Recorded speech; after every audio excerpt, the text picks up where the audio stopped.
সকালে ব্রেকফাস্টে কিংবা সন্ধ্যের নাস্তাতে যদি কখনো হালকা কিছু হেলদি কিছু খেতে ইচ্ছে করছে বা ওয়েট লস করার কথা ভাবছো, পুজোতে অনেক হেভি খাওয়া হয়ে গেছে, তাহলে এই রেসিপিটা ট্রাই করে দেখতে পারো। সবার প্রথমে এখানে যা যা সবজি তোমাদের লাগবে সেইগুলো দেখিয়ে দিচ্ছি। এখানে আমি ক্যাপসিকাম নিয়েছি, সেটাকে ফাইনালি চপ করে নিচ্ছি।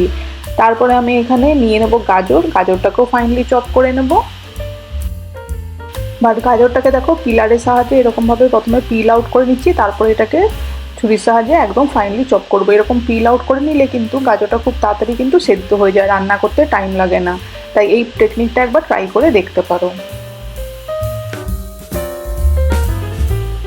এরপরে নিয়ে নিচ্ছি পেঁয়াজটাও ফাইনালি চপ করব, আর ধনেপাতা লাগবে, ধনেপাতাটাও ফাইনালি চপ করে নেব। আমার এখানে সমস্ত সবজি কিন্তু কাট করা হয়ে গেছে। আর সবার মেইন যে ইনগ্রিডিয়েন্ট সেটা হচ্ছে আমাদের ইডলি বা ধোসার ব্যাটার। আমি এখানে কিন্তু ব্যাটারটা বাড়িতেই বানিয়েছি, দেখো খুব সুন্দর কিন্তু একদম ফার্মেন্ট হয়েছে, ফ্লাফি হবে একদম, আর খুব টেস্টিও হয় খেতে। এখানে আমি 2 পরিমাণ চাল নিয়েছিলাম আর 1 পরিমাণ ডাল নিয়েছিলাম, দিয়ে একটু কয়েক দানা মেথি দানা দিয়ে ভালো করে ধুয়ে পরিষ্কার করে ওভারনাইট ভিজিয়ে রেখে পরের দিন বেটে নিয়েছি। সকালবেলায় বেটেছি আর সন্ধ্যেবেলায় দেখো খুব সুন্দর ফ্লাফি হয়ে গেছে আমার এখানে ব্যাটারটা যতটা দরকার ততটা আমি একটা বাটির মধ্যে নিয়ে নিলাম, দিয়ে সামান্য একটু জল দিয়ে একটুখানি গুলে নিচ্ছি। জলের পরিমাণটা কিন্তু একদম কম দিয়েছি, দেখো এরকম পাতলা হবে, বেশি পাতলা না বা বেশি মোটা না। ব্যাটারের মধ্যে টেস্ট অনুযায়ী নিজেদের স্বাদ অনুযায়ী নুন দিয়ে দেবে। আমি এখানে 1 চামচ মতো নুন দিয়েছি, দিয়ে ভালো করে মিক্স করে নিচ্ছি।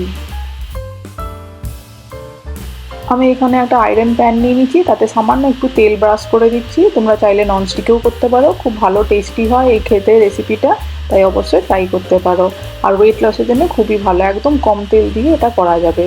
তেল ভালো করে গরম হয়ে গেছে, প্যান গরম হয়ে গেছে যখন, তখন এখানে 1 হাতা দিয়ে দিলাম এই ব্যাটারটা, 1 হাতা একটু সামান্য বেশি দিয়েছি, দিয়ে এরকমভাবেই রেখে দেবো। এটা কিন্তু ফ্ল্যাট করব না, আর একটু মোটাই হবে এটা।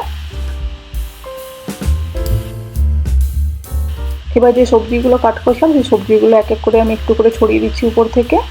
আর এটা সবজি দেওয়ার জন্য খুবই টেস্টি হয়। আমি ক্যাপসিকাম দিয়ে দিলাম, সেমভাবেই দিয়ে দেবো একটু গাজরটা কিন্তু এরকম স্লাইস করে আমি কাট করেছিলাম, সেই জন্য পিল আউট করার জন্যে গাজরটা কিন্তু খুব তাড়াতাড়ি সেদ্ধ হয়ে যাবে, নয়তো গাজরটা কাঁচা থেকে যেতে পারে। এটা কিন্তু করতে বেশিক্ষণ টাইম লাগে না।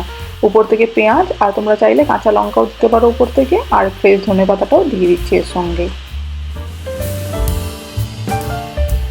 এবার এটাকে এক সাইড হতে দেবো একদম মিডিয়াম আছে, একটু আমি ঢাকা দিয়ে দিলাম যাতে সবজিগুলো তাড়াতাড়ি সেদ্ধ হয়ে যায়। আর উপরটা খুব সুন্দরভাবে হয়ে গেছে, 2 মিনিটের জন্য ঢাকা দেওয়ার পরেই দেখো উপরটা খুব সুন্দরভাবে কিন্তু আমাদের হয়ে গেছে কুক।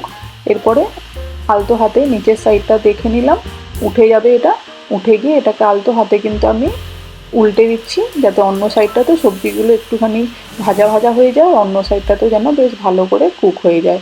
সামান্য একটু অয়েল দিয়ে দিচ্ছি উপর থেকে, যাতে সবজিগুলো ভালো করে ভাজা হয়। আমি এবারে অন্য সাইডটাকে উল্টে দিলাম, দিয়ে এরকম করে একটুখানি স্প্যাচুলার সাহায্যে প্রেসার দিয়ে একটুখানি ভেজে নিচ্ছি। 1 মিনিট পরেই কিন্তু আমি এটাকে তুলে গরম গরম সার্ভ করে দেবো। তোমরা কেচাপ, চাটনি, সাম্বার যার সঙ্গে ইচ্ছেই খেতে পারো, এটা এমনিও ভালো লাগে খেতে। তাই এই রেসিপিটা, এরকম হেলদি রেসিপিটা শেয়ার করলাম বন্ধুরা। এই পর্যন্তই থাকলো রেসিপিটা। যদি ভালো লেগে থাকে ফ্রেন্ডস ফ্যামিলিকে শেয়ার করো, এবং তোমাদের কেমন লেগেছে অবশ্যই কমেন্ট করে জানিও। নতুন রেসিপি নিয়ে ফেরত আসবো, ততক্ষণে সবাই ভালো থেকো, সুস্থ থেকো। আমার চ্যানেলটা যদি যেতে যেতে সাবস্ক্রাইব না করা থাকে সাবস্ক্রাইব করে দিও। থ্যাংক ইউ এতক্ষণ পাশে থাকার জন্য, অনেক ধন্যবাদ।